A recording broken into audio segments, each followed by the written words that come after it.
Black women got breast cancer, and that was mainly because all the promotions featured white women. So I just thought, oh, Black women don't get this.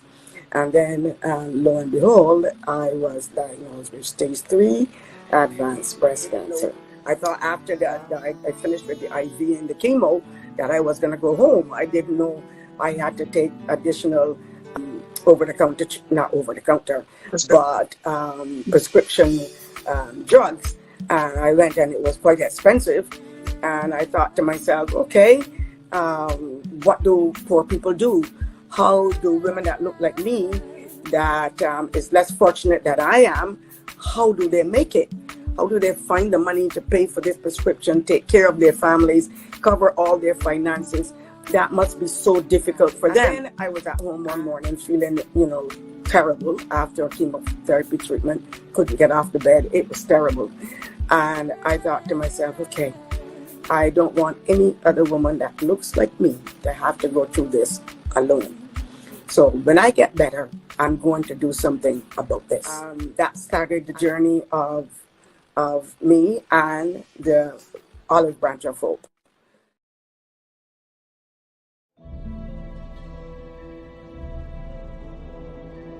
The Olive Branch of Hope's office is situated on Indigenous land. This is the traditional territory of the Haudenosaunee Confederacy, the Wendat, and the Mississaugas of the Credit First Nation.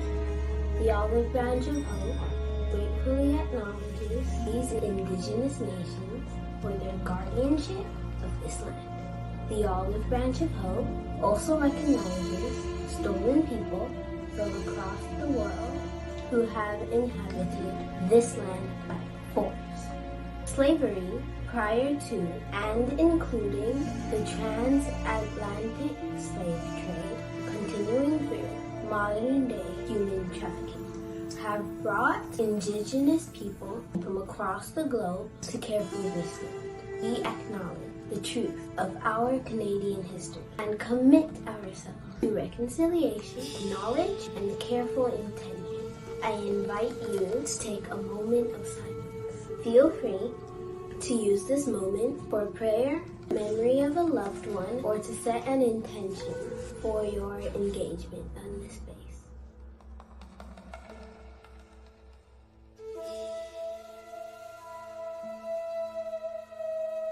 Thank you for holding this moment of silence with me.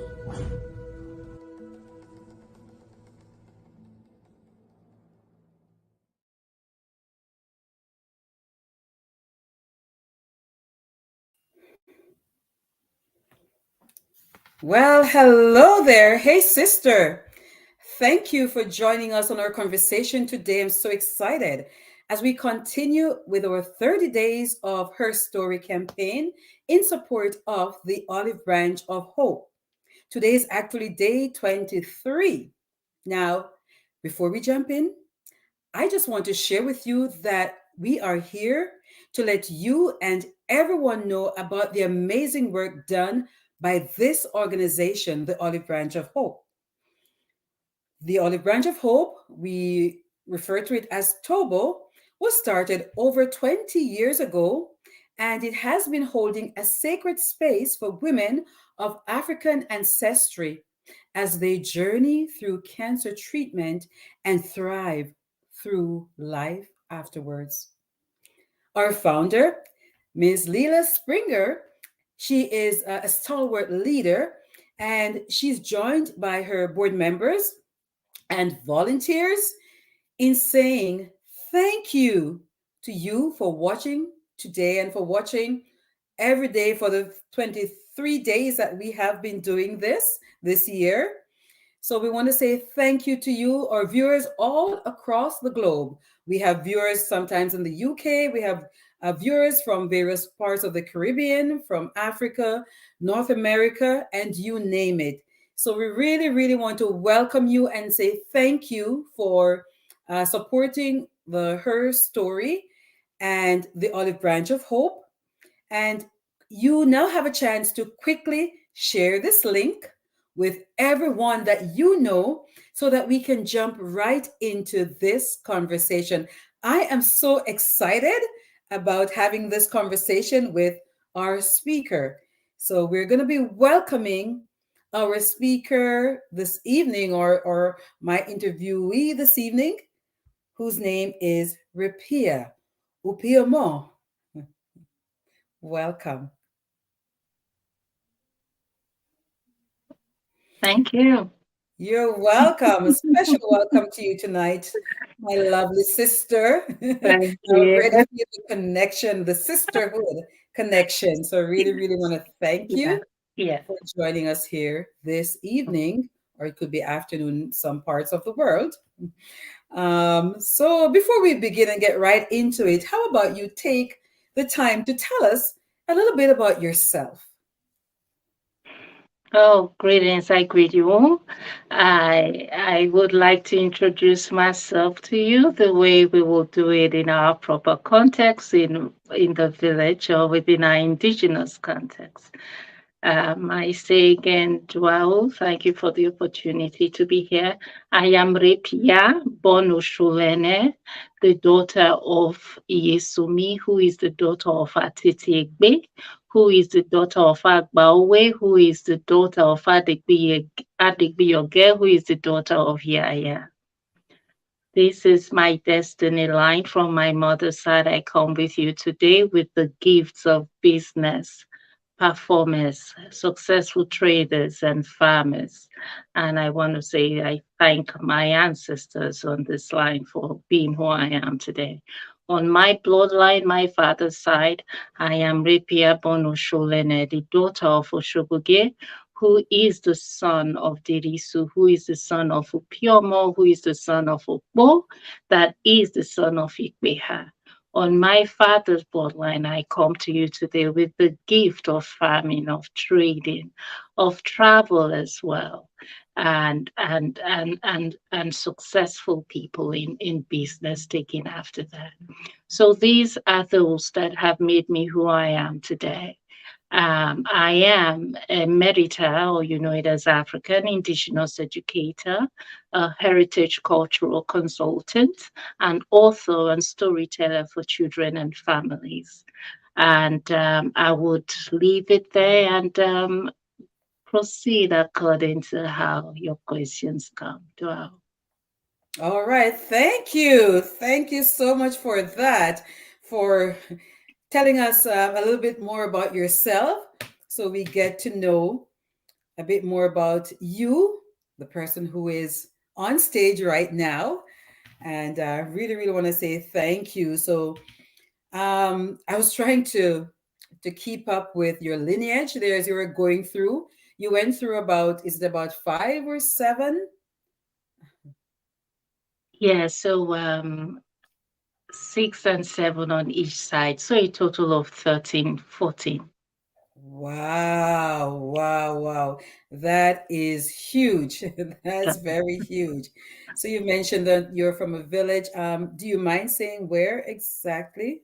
The Yes, exact. the name of my village is Igode. My current quarters is Irevwegbe, but my clan, we come from Iwiekwe. So that is located in where people know as Edo State today, in Okay. what is popularly called Nigeria. Okay, okay. Yes, yes. I think would some of us Nigeria is maybe more familiar, Yeah, I would say, with some of us. So thank you. Thank you. It is definitely our pleasure having you with us this thank you. evening or this afternoon.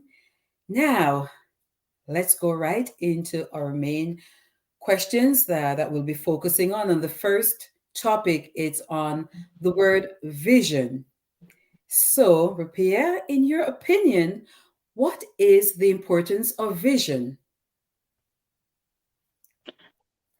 Yes. Um, how would the dictionary define it?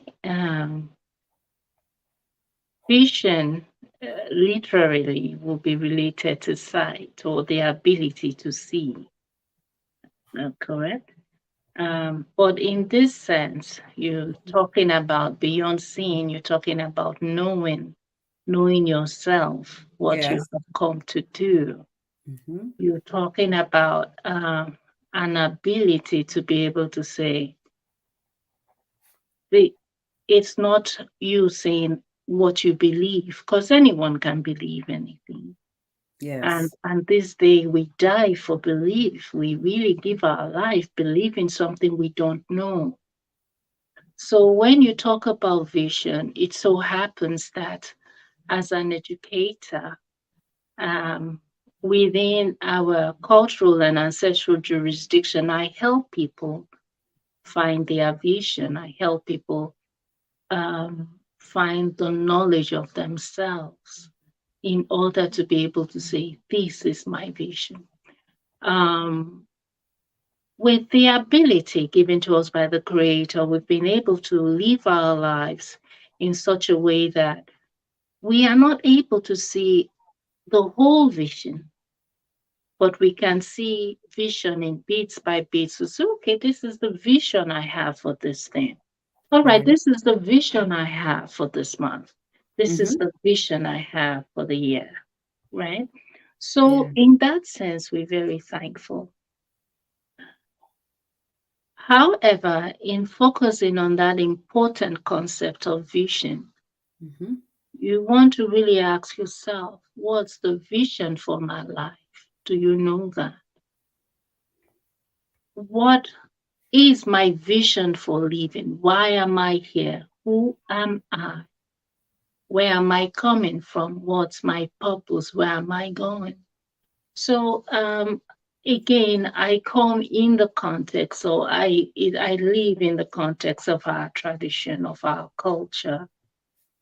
That Mm-hmm. concept is so significant, but it's so noteworthy that within the traditions of our ancestors, that of course is a living tradition today, still exists. 6 year olds, 7 year olds, 8 year olds, they Yes. already have answers to those questions of what's my vision, what's my voice, why am I here, what's my Mm-hmm. purpose.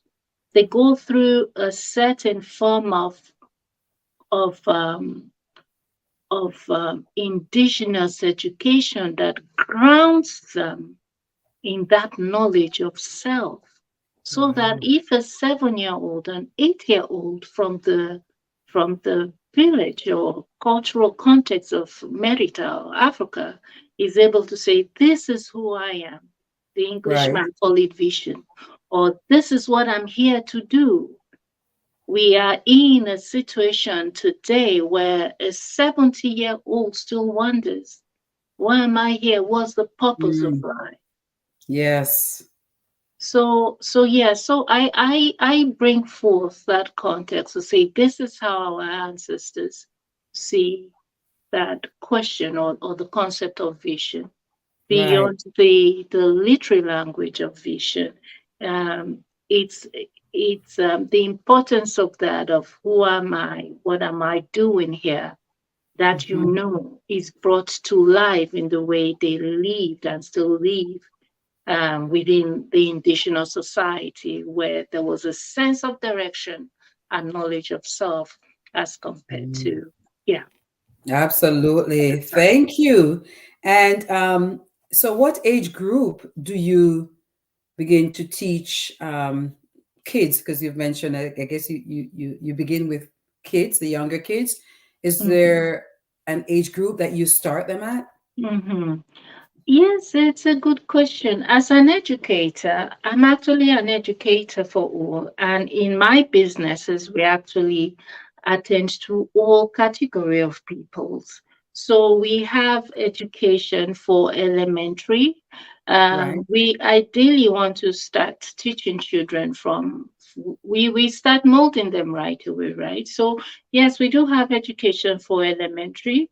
We do have an hour Merita or African Indigenous education for for elementary, secondary, post-secondary education. Also, we have our program that also attends to educators, administrators, and any professional, any individual who is seeking to answer the question, who am I? Why am Right. I here? What am I here to do? We Mhm. have the program attending to those groups, yes. Right. Thank you. And how, briefly, how do you help people to find their vision? African um, Merita, or yeah, what you know as African Indigenous education. What we do with our program is we introduce it into the school system, and we now presenting it as an online course. So we only bring in that bit of it because it's nothing you can. That's what I'm qualified to do at this time. Right.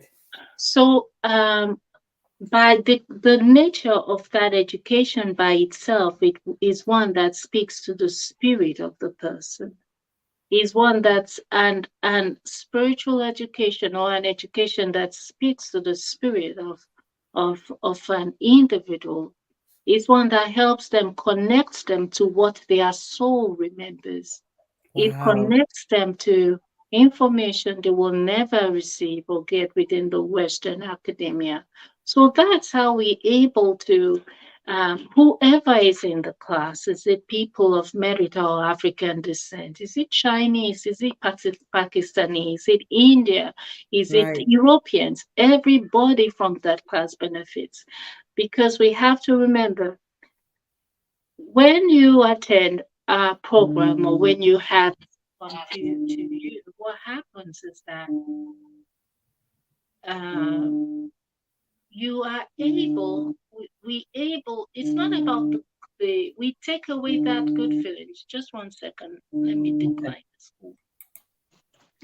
We are not focused on the good feeling of it. Okay, maybe for us now, we are queens or we are kings. It's not Mhm. about that. It's Right. about bringing to us research based. Um, we bring into you info. Very importantly, we bring into you information from our elders in what you will consider the bush of Merita. We bring Okay. in information from, I study under the feet of different priesthoods, of elders in Right. indigenous Merita in Africa. Mhm. I'm not talking about information from colonized Africa. I'm Right. talking about information from what maybe we understand as pre-colonial Africa, but it's today in its continuous form in our indigenous context. We bring Yes. you information from our archives that we are allowed to share. We bring in you the voices of your indigenous ancestors Yes. to say that this is what they're telling you. This is what they're trying to help you remember so that you can come back into yourself. The Right. challenge is, the challenge is that where we seek our information from, we won't hear these voices. Where we And where the solution lies Mhm. is where we bring in our information from that bush to say, this is what your elders are saying. These are Yes. voices you're not hearing. What do you think? Now, when we bring that information, you by yourself will be able to judge the validity on it based on nature itself, based Yes. on what you know. You will Right. self realize, wow. So we help put the pieces together. You eventually, your ancestors have knowledge and secret about the origins of Hmm. anti-black racism and Yes. racism in general, that once you know, it begins that completely change your movement for freedom, or as you seek for the Right. freedom of your spirit, for the freedom of your soul. They have secrets they're ready to share with you about how we have come to be what we are today, and Yes. how even in this context we can begin to change our story as an individual, then as a group. Yes. So these are information that we bring. Information our ancestors, even as we still have it in our recorded archives. It was Hmm. about leading humanity. And they Yes. successfully did that before the interruption of it. So this and more information is what our program will be presenting or presents to students or Yes, to yes. learners. Yeah, that it becomes a transformative education. Wow, that sounds so exciting. When you've mentioned about how it connects with your spirit and it connects to your soul, that is deep. Oh, thank you. Yes, it is. Yes, It is. yes, that is so deep. There's so much we can learn from our elders because, Mm. they're pure and it's like the authenticity that they Yes, bring that they have to give to us. yes, So, ma'am. yes, wow, I am so excited. We have been off to a very good start, and I am in awe, very Thank much you. so. You're Mm. welcome. So Thank then you. I'll move to another question because I know um, there most likely will be a lot that you will have to say about all the questions that I'll be asking you.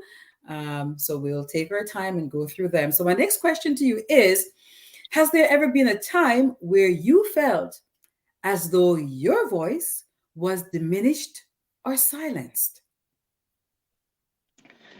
Um, it's well, in my becoming, when you live in the, I grew up colonized with colonized education. I grew up with my culture, indigenous culture, being suppressed. Hence, my voice being suppressed.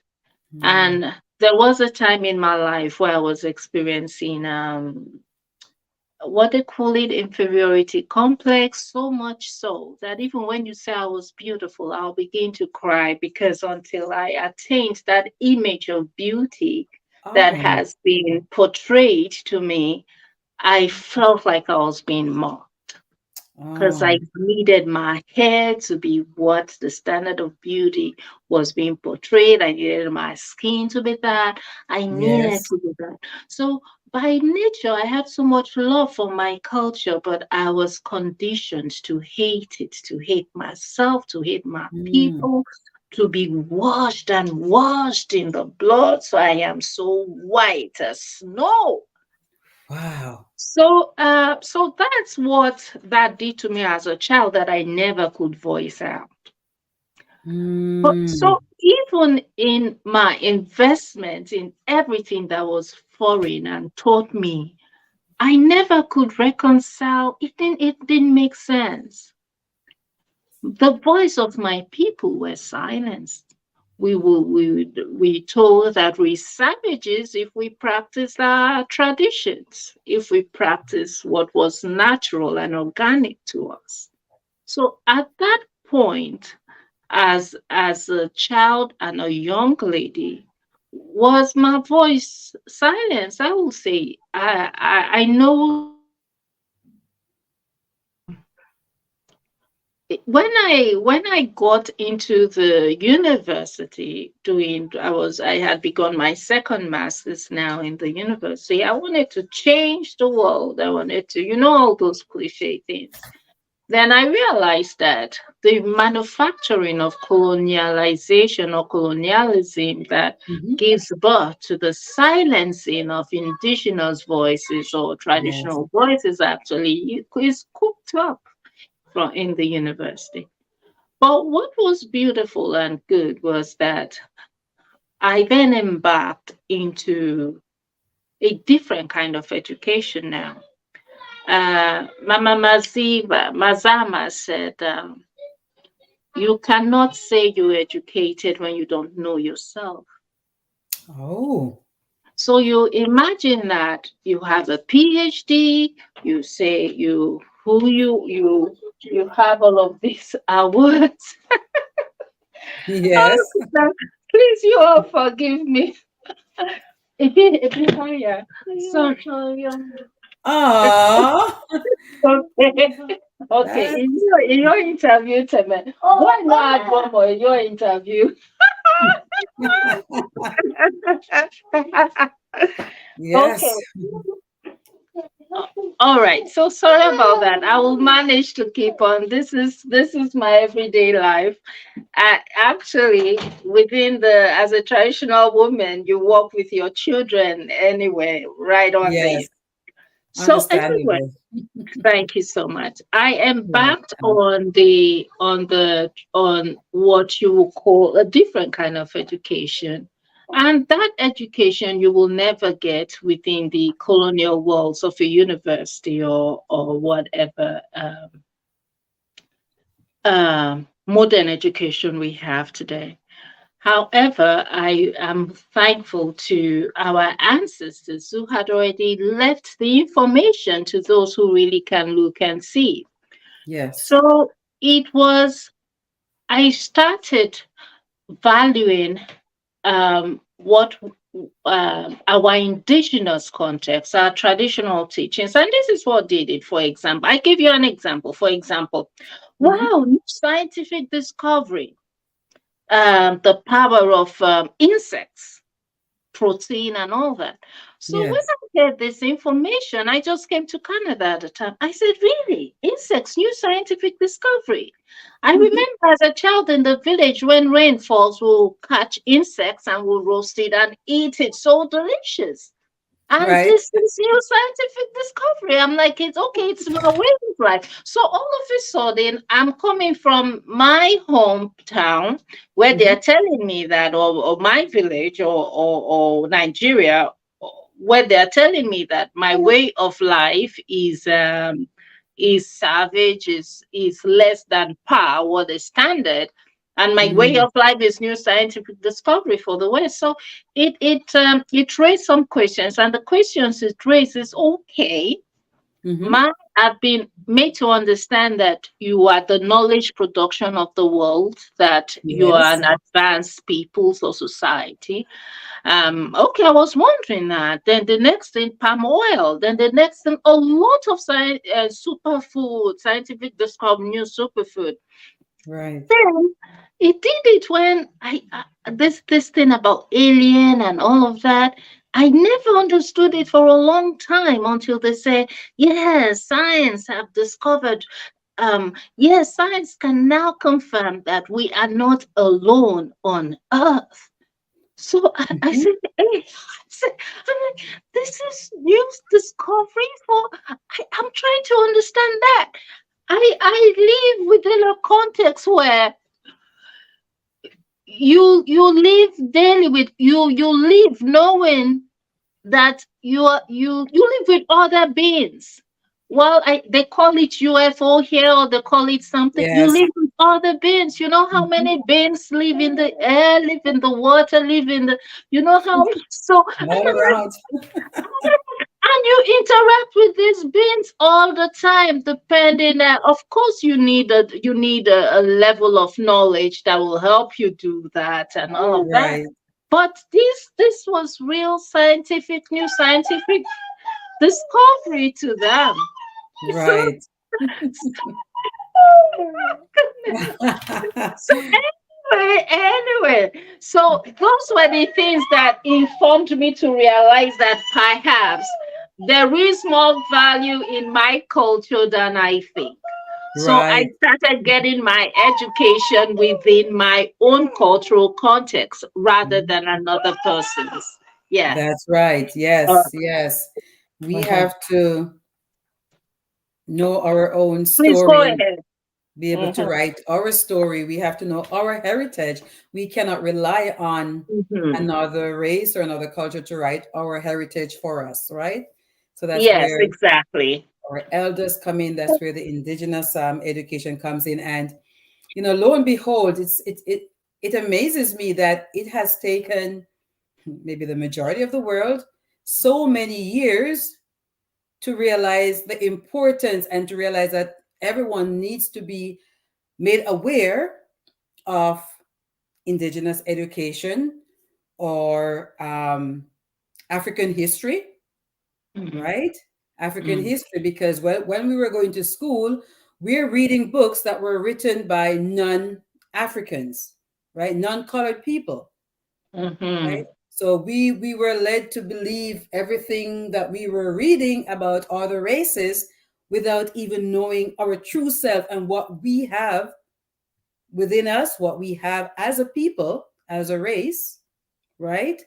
That we can share with others, Mm-hmm. and realize our true self, Mm-hmm. and know who we are, and where we come from, where we're going, and really connecting with our spirits, right? Connecting with our Yes. spirits. Yes. Yes. That's so important. Mm. Um, yes, we are aware now that in North America, for example, they're talking about this more and more after how many years, about introducing like African history in schools. I know that there was a big debate going on in the US. I think it's still going on right now in the United States of America regarding this topic of African history, for example, to be taught in schools, because so many of our children don't know who they are, where they come from, and don't know anything about indigenous language or indigenous information or education, right? Yes. Good, Yes. good. So, in moving on, a mother is always a mother. It doesn't matter where we are, right? It don't matter. It don't matter. Yes. Yes. Thank It's you. always a mother. You're welcome.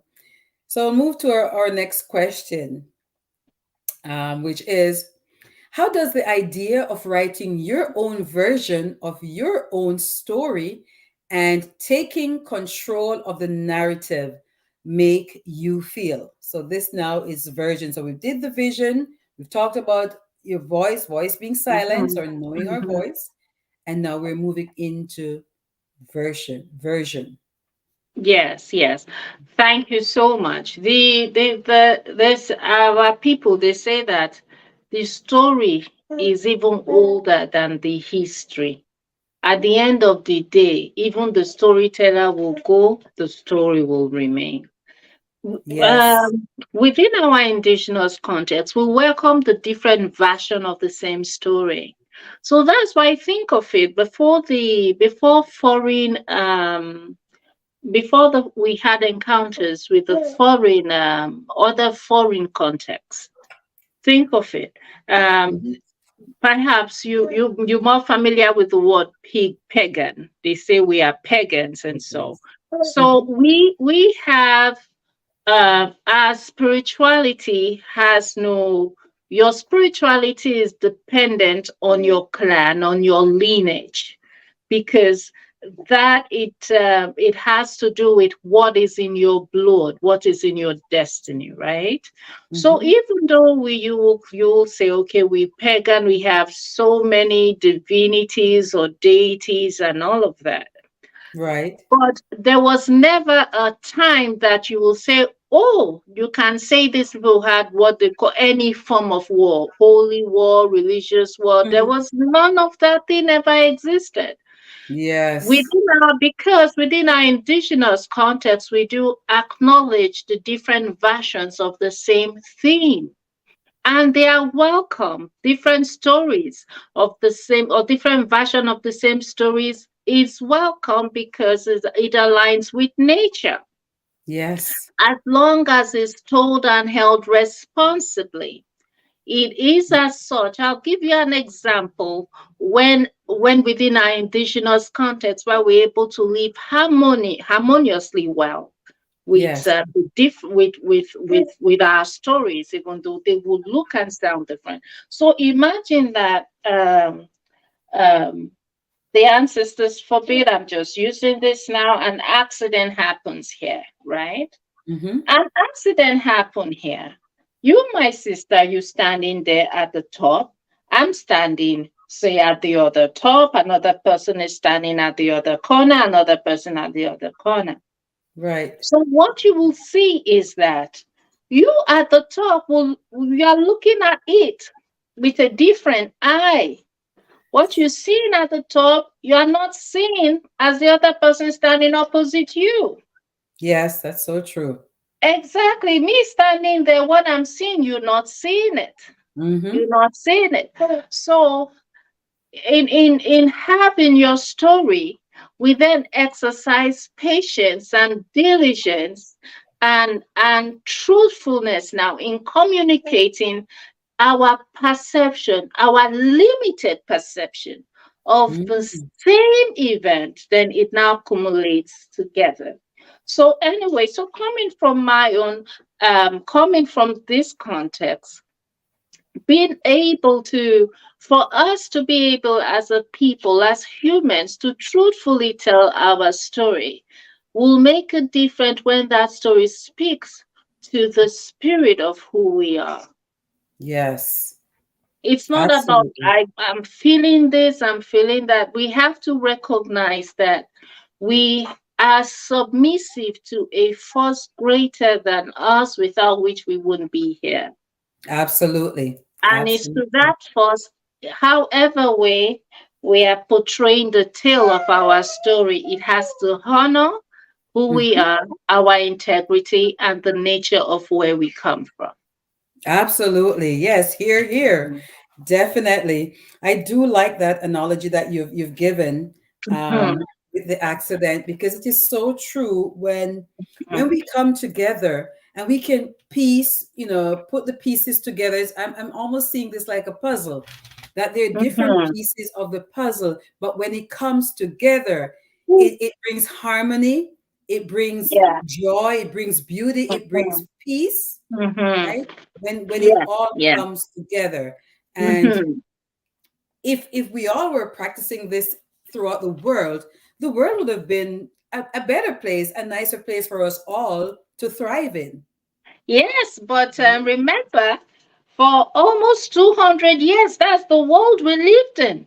A Yes. world where you could, my grandma told me a story. Anyway, I think I can, if I have time, I'll say that story. Yeah, but you could imagine a world where we could still drink from our waters. You could, Yes. and it wasn't too far long ago. You could imagine a world where we lived in such a way, the way we live. Hmm. They said, oh, it's savagery. And now, fast forward to how many years? Everyone is now crying for go green, being Yes. green. Hmm. The technology we're using now, like I had in my head, there is nothing produced in the modern context that we can say is for our good.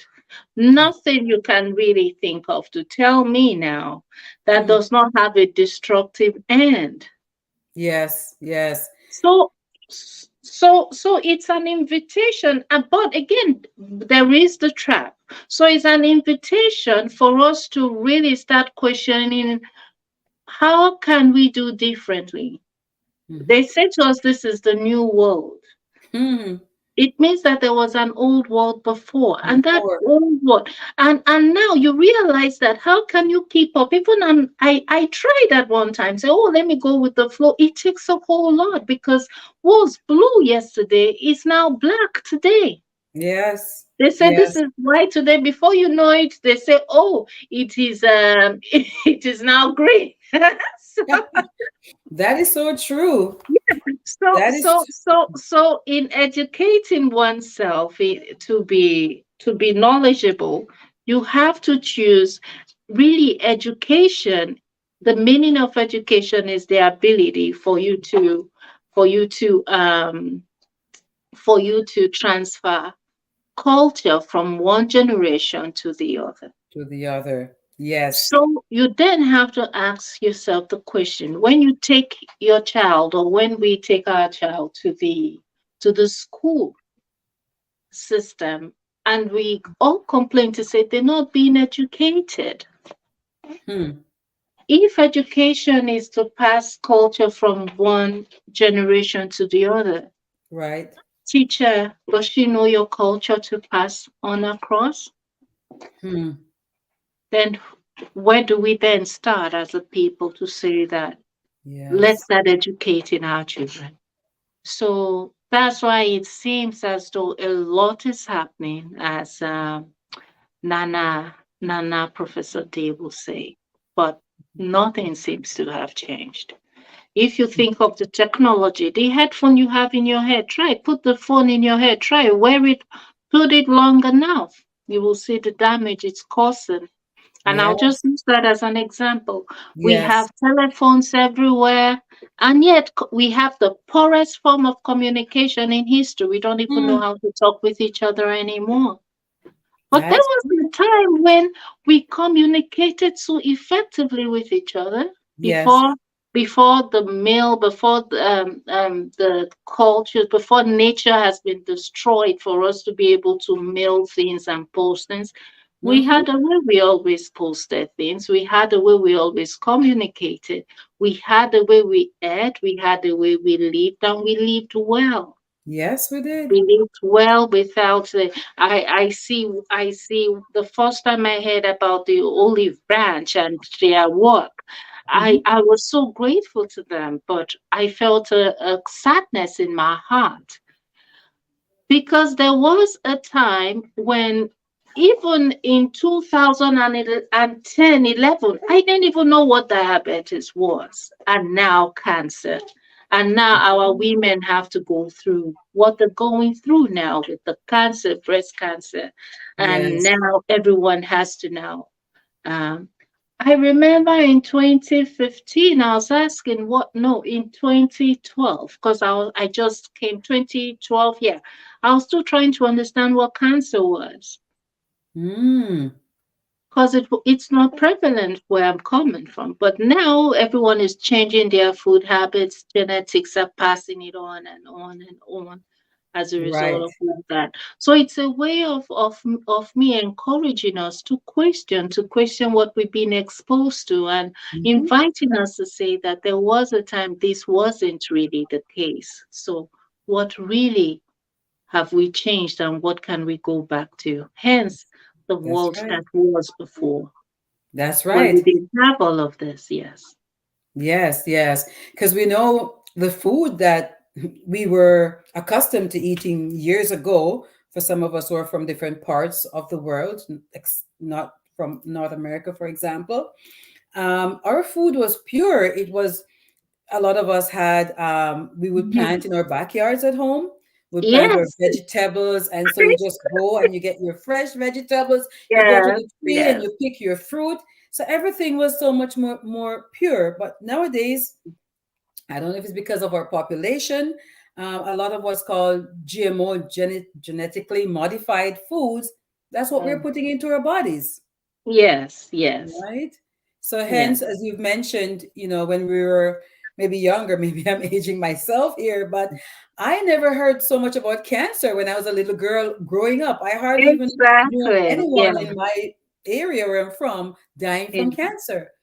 But Yes. Yes. nowadays, it just seems to be the buzzword now. Like everywhere you go, every person you speak to, they know of someone. If it's not in their own family, they know Yes. or It's heard of rapidly someone. growing. It's Yes, rapidly increasing. yes. Yeah. It is, and it is crazy. Something again, yes, that came to mind is about this new climate change that they're talking about. We're the Mhm. ones who have damaged our environment, Yes. and Yes. now we're looking for ways to reverse it. Yes. You know, another thing that it took me back to my childhood while you were speaking about a lot of, cultural things and the indigenous Mhm. education, etc., whereby paper bags, when we used to go to the shops, I wanted to mention it. exactly, things were put in paper bags, which were more environmentally Yes, friendly. actually, And let's then, even go back before then, right? yes, Within before even because paperback came as a result of killing trees. Now, yes, these trees, you see, even these trees, we need it to for our breathing. It helps filter mhm, the air, and yes, it helps shade us for those of us who are in places with lots of sun. Now you cut down your tree and you say, oh, the weather is harsh. But we Mm-hmm. also know that this was also a foreign culture introduced, because within the indigenous context, you can't just go and start cutting down trees. And Right. indigenous peoples don't give permission for that. But even way before then, we have our baskets. And the Yes. baskets are weaved, with the bamboo, we weave Mm-hmm. the baskets. With the baskets, we go to the market, we buy what Yes. we need to buy, and we bring it back home. Yes. Yes. So we didn't even have the challenge now that we having now. From paper went to nylons and things, and it's just one chain of event to the other because of the way of life we have chosen today. That's But right. this was Yes. how we were living, and they say it was what? Savage. And now everything is coming right back to that. That's right. And then people were healthier back then, People were all healthier these, too. Yes. yes, Yes. healthier. All these diseases we've been hearing about, this diabetes and high blood pressure. It's almost like every Yeah. other person now has something, right? Mhm. Yes, Um, yes, yes. yeah, I don't know if you've heard of this stats that were put out by the Canadian Cancer Society a few years ago, maybe it was 2017 or 2018, I could be wrong, where they've stated that one in two persons will be diagnosed with cancer, some form of cancer, at some point during their lifetime, and one in four will die from the disease. Can you imagine? I will very much I would very much encourage ourselves to seek. There are solutions out there. I'll use this opportunity to say you could reach out to me. I know we're limited with time, and we can speak of those possible solutions. And Yes. in talking, I know that there are some of us that are already predisposed. And in being predisposed, I really wish and pray that you find that support that really you need to help you through this journey. I know that her story is one of it. The Golden Right. Branch of Hope, I know that is one of those wonderful supports. Yes. Even in that, we should be able to also the a way to actually proactively work for those who can is to hear this advice of our ancestors. Mm-hmm. They always say that let your food be your medicine and your Medicine, yes. medicine. Be your It's food. so true. Very much. Before a Greek philosopher stole that phrase and ascribed that phrase to themselves, when you come to Merita, you will see to Africa, you know it as Africa, you will see how that is so true. I just came from home, and I spend a lot of money on supplements to help me maintain my health here. So when Yes. I was going for a while. I spent lots of money on it, thinking I will be needing it. Then I swear, I didn't Mm. take none of those supplements while there. I was not on any medication, Oh, wow. none. Mm-hmm. I wake up in the morning, my mouth don't smell, even though I didn't brush the night before. I started Really? understand, yes, because the food by itself, it's healing, it's purifying. Mm. So I then was asking a traditional healer. I said, this is what I'm observing. She said, the toothpaste that you use is not good. He says, we don't even brush. If we must use it, we use it, say, two times or less a week. Her Okay. mouth never smells, but they have their way. They have the foods that they eat that we don't have here. Now, Right. on coming over here, I thought that because I was there for a while, Mm-hmm. I can be able to carry it on. Oh, sis, how wrong was I? I had to Mm-hmm. quickly go back on my supplements again. Oh, yes. Yes. So I think it's I'm not saying that one thing is better than the other. It's Okay. just I'm just inviting us to have that humility to say that for the results that we are seeing in Yes. what we have termed the modern world, like our elders, our teachers, our ancestors will say, think of it. They tell you it's the modern world is new. What is Yeah. new? Something try, something new, something still. They even tell you their science is trial and error. Arrow. Have Mm-hmm. you, or what they say, try, is it not what they call it? Yes. Experimental. Yes. Trial and So error. yeah. So for those of us who still have that chance to see what we can do in living healthy as women, especially, Yes. seeing that our families are dependent on us. Mm-hmm. Oh, yes. Yes, yes, it is. I'm just inviting you to think of that way of life that when it was leading humanity, Mm-hmm. humanity was in balance. It was clean, Yes. healthy. You see a 70 something year old man in the village does not know what they call anti aging, does not have no clue of all those things, and running, pursuing after his grandchildren. Right. You see older mothers, what are they doing? So it's just me inviting us to have that humility of mind, to know that there is a life parallel to this, that you actually, it's values that Mm-hmm. you can be open enough to learn and see what you can take on. Absolutely. Yes. And see what we can change and what we should be changing. Yes. Now, thank you so much. Yes. There's one last question that I need to ask before our time is up. And this last question is about imagery. So Mm. it's to speak more about victory.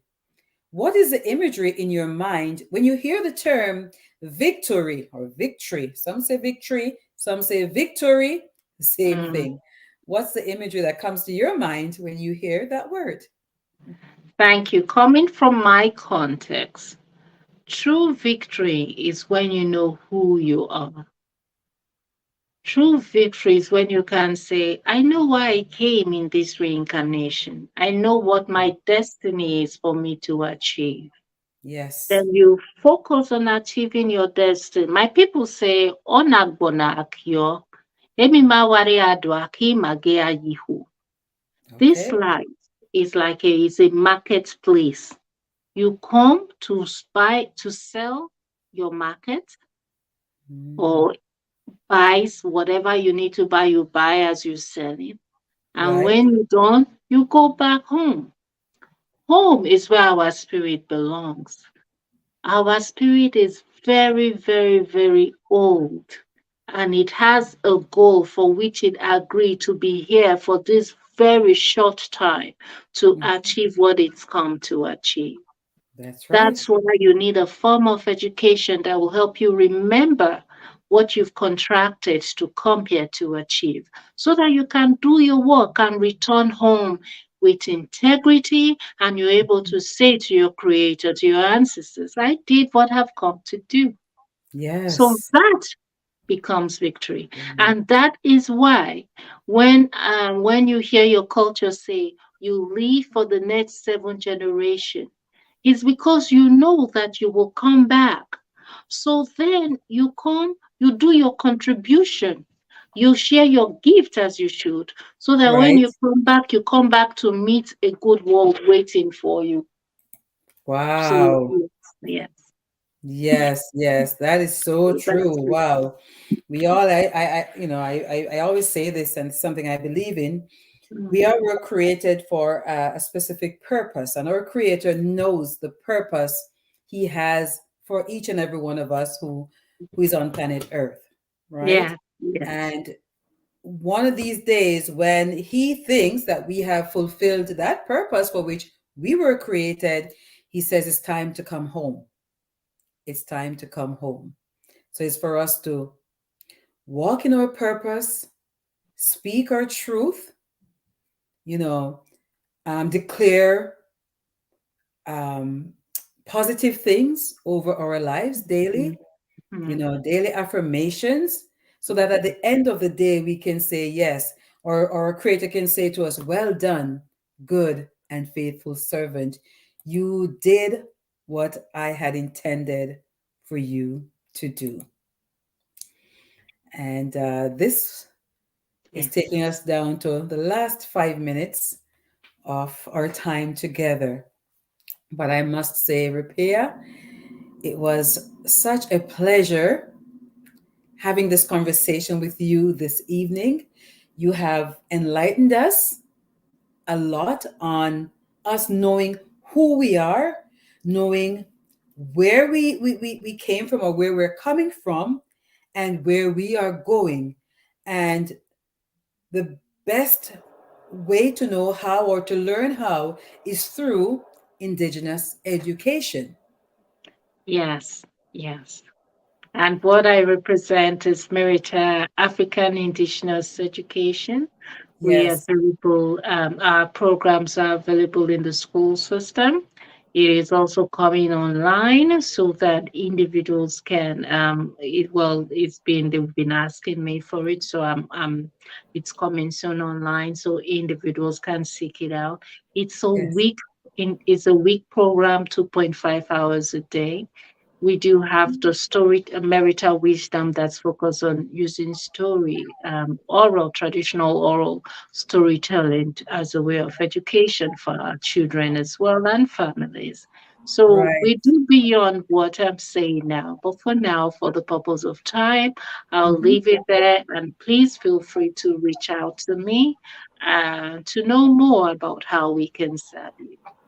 Absolutely, absolutely. I'm looking forward. Maybe we'll have you come to one of our in-person sessions and do some storytelling with Oh, us that for would be sure. beautiful. Oh, so beautiful. Yes, Yeah, yes, Merit African Indigenous story is so beautiful and so yes, educational at the same time. Yet yes, yes. breathtaking. Yes, take us back to the motherland. Let us learn Yes, my the sister. practices and cultures of what happens in the motherland. Yep, yes, we'll be on that train together. Yes, or on the absolutely. boat or on the flight together. Yes. Yes, absolutely. So yes, before we go, I just want to say first of all, I would like to thank you, Repiyah, our guest, for joining us and sharing your journey with us this evening. And to our viewers across the globe, please remember to visit our Her Story website, which is www.heysisterherstory.ca. And there you can purchase any of the co-branded items that you see because Her Story is giving extra from these products to the Olive Branch of Hope. So feel free to donate instead on the website as well. All funds raised are dedicated to purchasing specialized medical devices for Black women living with lymphedema after breast cancer treatment. Because I know that, I believe that we have to help each other. We have to help ourselves. And that's the reason the Olive Yes. Branch of Hope is here as well, where we provide Yes. support Thank to you. women who are diagnosed and who are so thriving with breast cancer. Thank Just you. one other thing I'd Thank like you. to tell you and our viewers about our upcoming Sowing Seeds of Hope, Looking Good and Feeling Fabulous fundraising gala, where we'll be showcasing and celebrating some of our survivors and definitely letting them know that we are here for them and we want to cheer them along. So again, we Mhm. also have our Olive Branch of Hope website, which is theolivebranch.ca. So www.theolivebranch.ca.